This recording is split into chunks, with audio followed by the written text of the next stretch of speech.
Vous êtes bien dans la grande édition de TV7, nous sommes le jeudi 11 septembre, c'est l'heure de votre journal, voici les titres. Au lendemain du mouvement Bloquons tout, la colère reste vive chez les étudiants. Sur le campus de l'université Bordeaux-Montaigne, une assemblée générale avait lieu à la mi-journée pour discuter de la suite de la mobilisation. Elles luttent chaque jour contre la maladie. Des femmes atteintes de cancer gynécologique ont parlé ce matin de leur quotidien avec Bérengère Couillard. La présidente du Haut Conseil à l'égalité était à l'Institut Bergonié de Bordeaux pour défendre Septembre Turquoise, une campagne de sensibilisation. Et puis une star du foot de retour sur les terres de ses premiers exploits, Aurélien Tchouaméni était en Gironde hier à Artigues près Bordeaux pour inaugurer un stade à son nom. La visite du milieu de terrain de l'équipe de France a fait le bonheur d'1 millier de personnes.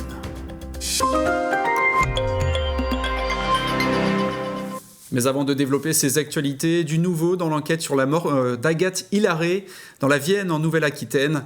3 personnes, dont une placée en garde à vue, ont été interpellées. Leurs domiciles ont été perquisitionnés. Pour rappel, le 10 avril dernier, Agathe Hilaré, une jeune femme de 28 ans, était partie faire un jogging à Vivonne dans la Vienne. Elle n'avait plus donné signe de vie. Le 4 mai, son corps avait finalement été retrouvé. L'autopsie n'a pas réussi à déterminer les causes du décès, mais la piste criminelle est privilégiée. Et au lendemain du mouvement Bloquons tout, la colère ne retombe pas. La jeunesse, largement représentée dans les cortèges, a bien l'intention de poursuivre la mobilisation. À la mi-journée, une assemblée générale avait lieu sur le campus de l'université Bordeaux-Montaigne. Le mot d'ordre est clair, il faut mieux s'organiser pour mener à bien des actions coup de poing. Yvan Branchy. Pour l'honneur des travailleurs et pour un monde meilleur, même si Macron ne le veut pas, nous on est là. Elle était en première ligne dans les rues de Bordeaux. La jeunesse est bien déterminée à poursuivre le mouvement pour faire entendre ses nombreuses revendications. Sur la question des coûts budgétaires et de l'austérité qui est appliquée par Macron et ses différents gouvernements, c'est des coupes qui, par la suite, en fait, servent à accélérer la militarisation en renforçant les budgets alloués à l'armée. Et nous, de ce point de vue, on trouvait très important de mettre aussi au cœur de la mobilisation d'hier, du 10 septembre, la question de la Palestine. En assemblée générale, une centaine d'étudiants s'est réunie à la mi-journée sur le parvis de l'université Bordeaux-Montaigne pour revenir sur la mobilisation du 10 septembre, mais aussi et surtout déterminer comment mieux se structurer à l'avenir. Quelque chose de sérieux qui s'est dessiné en fait hier, on l'a vu dans la manifestation et dans les mobilisations, et en fait nous on veut que ça perdure et que ces cadres-là ils perdurent, notamment qu'on se saisisse de la dynamique du 10 septembre pour en faire quelque chose de plus périn à l'avenir et que les étudiants ils se mobilisent et ils s'organisent concrètement dans des cadres d'auto-organisation.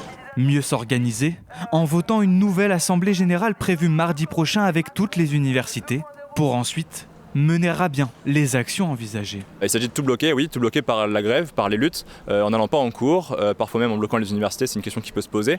Mais oui, tout bloquer en relevant la tête et en disant merde à nos chefs, à nos patrons et à ceux qui donnent les ordres à Macron. Sur place, une date est déjà dans toutes les têtes. Le 18 septembre, jour de prochaine mobilisation nationale, à l'appel de l'intersyndicale. Et les appels au rassemblement sont largement relayés sur les réseaux sociaux. Et il y en a un justement qui est dans le viseur de la commission d'enquête parlementaire. Il s'agit de TikTok. Dans un rapport accablant, l'application chinoise est attaquée pour ses effets toxiques sur les mineurs. Océane Archambault, bonsoir. Bonsoir Yoann. Océane, d'abord, pourquoi TikTok est-il au cœur de la polémique ? Vous l'avez dit, la commission parlementaire vient de dévoiler son rapport sur le réseau social chinois TikTok. Elle a été lancée en mars dernier par 2 députés après l'assignation en justice du réseau social par 7 familles. Elles accusent la plateforme d'avoir exposé leurs enfants à des contenus pouvant les pousser au suicide, en lien avec l'automutilation par exemple ou les troubles alimentaires. Familles de victimes responsables de réseaux sociaux et influenceurs ont été auditionnés pendant plusieurs mois, ce qui a parfois donné lieu à des discussions tendues, notamment avec Alex Hitchens, connu pour ses propos masculinistes. L'influenceur avait même mis fin à son audition après 15 minutes, agacé par les questions du président de la commission. Et les conclusions, elles ont été rendues aujourd'hui. Oui, TikTok est, je cite, un océan de trash, un réseau hors de contrôle à l'assaut de la jeunesse, fin de citation. Selon les conclusions de la commission, le réseau social est construit pour capter l'attention à tout prix, notamment celle du jeune public, ce qui aboutit à mettre en avant les contenus les plus trash. Parmi les 43 recommandations de cette commission, 2 ressortent principalement, Johan. D'abord, l'interdiction des réseaux sociaux hors messagerie aux moins de 15 ans et un couvre-feu numérique pour les 15-18 ans entre 22h et 8h. À Bordeaux, les jeunes, tous majeurs, je le précise, que nous avons interrogés sont convaincus des bienfaits de ces recommandations. Écoutez. À 15 ans, interdire les messageries sur les réseaux sociaux, je trouve que c'est pas mal parce qu'il y a des messages qui n'ont pas besoin d'être lus à cet âge-là. Je ne mets pas la faute sur les parents, mais si jamais ils leur donnent le bon sens d'apprendre à vivre de nouvelles choses, de découvrir le monde et tout, je pense que de soi-même, ils prennent conscience que c'est pas forcément nécessaire et que c'est pas là-dedans qu'il y a le vrai monde. Ben moi je trouve ça très bien, franchement, parce que ça empêche les mineurs en fait, d'aller sur les réseaux très tôt et de voir des choses qu'ils n'ont pas à voir à cet âge-là.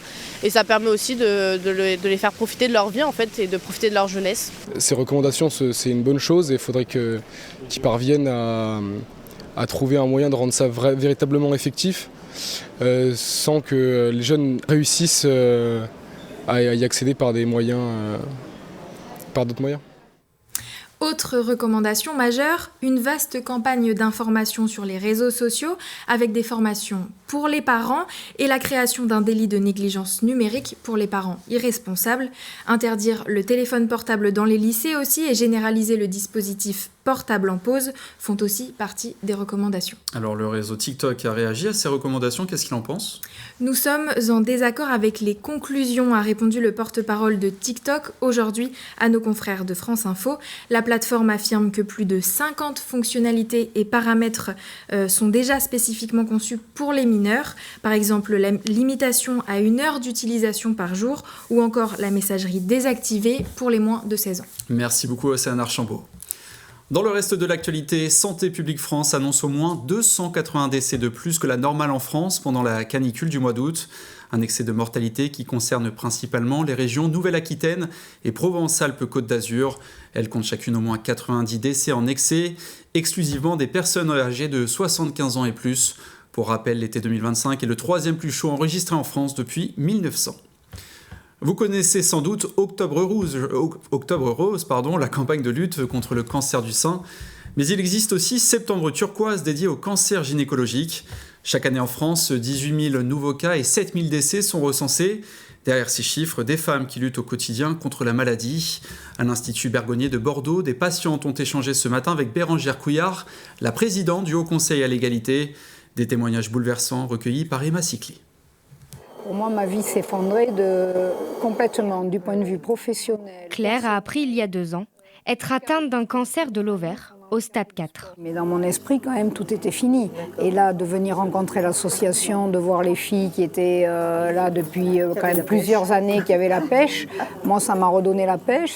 Membre de l'association Imagine, un collectif de femmes atteintes de cancer gynécologique, Claire partage aujourd'hui son parcours dans le cadre de Septembre Turquoise, mois dédié à ces types de cancers.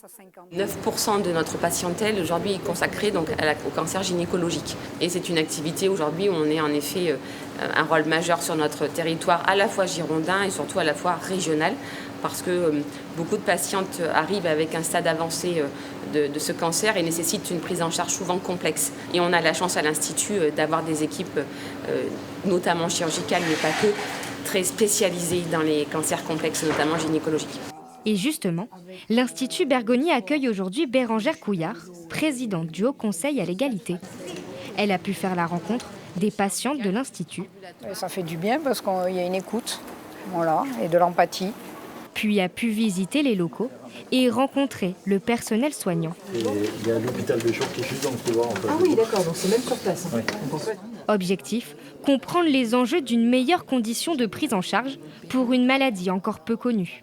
Les membres du Haut Conseil à l'égalité travaillent toute l'année sur un certain nombre de sujets et notamment rendre des rapports qui sont aujourd'hui très étudiés, très regardés. Et donc c'est intéressant et indispensable d'aller à la rencontre, je vous disais, des patients, des personnels de santé, parce que ça permet comme ça de prendre le pouls, de savoir ce qu'il y a à mettre en place. Et donc dans un prochain projet, notamment sur les cancers féminins, et donc les cancers gynécologiques, de savoir aussi qu'est-ce qui peut être recommandé pour faciliter le parcours des patients. Chaque année en France, on compte plus de 18 000 nouveaux cas de cancer gynécologique et 7 000 décès. Sur un sujet beaucoup plus léger maintenant, il a été accueilli en rockstar par 1 millier de personnes. Le footballeur Aurélien Tchouameni était en Gironde hier à Artigues près Bordeaux pour inaugurer un stade à son nom. Un retour aux sources émouvant, là où le milieu de terrain de l'équipe de France et du Real Madrid avait découvert le foot à l'âge de 6 ans. Une trajectoire qui inspire les jeunes footballeurs de la ville. Antoine Rivalin. Accueilli comme une rockstar. 14 ans après, Aurélien Tchouameni de retour dans un stade qui l'a vu grandir. Ça me fait toujours plaisir de revenir ici à Artigues et de voir des visages qui me sont familiers. Pour lui donner son nom.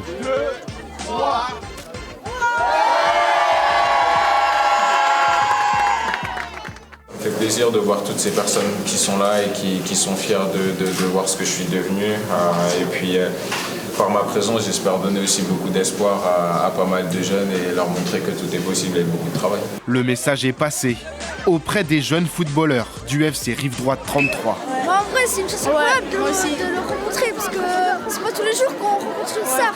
J'ai même pris la photo. Ça me permet de réaliser que peut-être moi, un jour, je serai pro. Et que nous tous ici, on sera pro. Peut-être. Faut croire en ses rêves. Arrivé à l'âge de 6 ans au club, le vice-capitaine des Bleus n'a lui jamais cessé de croire en ses rêves. Aujourd'hui encore, il est toujours présent pour le club de ses débuts. Aurélien, avec qui on a des contacts, sait d'où il arrive et il nous aide. Il nous aide pour les infrastructures, il nous aide pour les petits, pour les dotations. Vraiment, c'est extraordinaire. Avec Kylian Mbappé et Matteo Guendouzi, Aurélien Tchouameni est le 3e joueur de l'équipe de France de football en activité à avoir un stade à son nom. Et ainsi se termine le journal de la rédaction. Merci beaucoup de votre fidélité. Tout de suite, on fait le point sur la une de Sud-Ouest de demain.